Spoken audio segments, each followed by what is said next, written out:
Hey there, looking for a delicious vegan side alternative to break the monotony of the weeknight dinner dilemma? Want your health and weight loss goals to perfectly align with what your taste buds will enjoy? Well, look no further, because in this video, I will be creating a plant-based side that you can make in under 30 minutes that can easily fit into your meal planning for the week.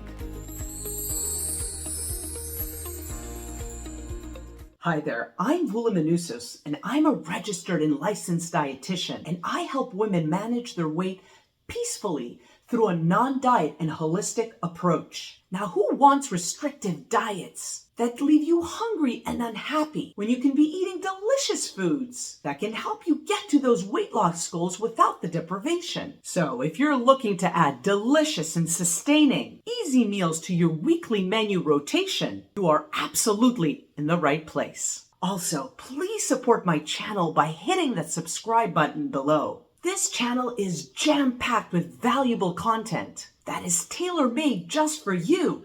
And again, I don't want you to miss any of it. So now, join me in the kitchen and let's get cooking.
Wow, what a beautiful side dish, and how easy was that? So, if you're looking for creative, simple, and delicious, I've got you covered. And if you're struggling to manage your weight and don't want the deprivation and the hunger, this recipe is just for you. This weeknight recipe is loaded with fiber, protein, and healthy fats that will keep your heart humming and your belly full. Please commit to trying it today. And if you want more insights on how to manage your weight without those restrictive diets, I've got you covered with a detailed blog on healthy fats that can be found in recipes like these and can help you manage and maintain your weight for good. In order to gain access to this blog, all you need to do is drop down in the description below, click on that link, and check it out. And if you enjoyed this video and want more content like this, please do me a favor and give this video a thumbs up. Hit the subscribe button and please share it with someone that might be needing help with meal planning and weight management. Now, thanks for joining me, and I'll see you next time.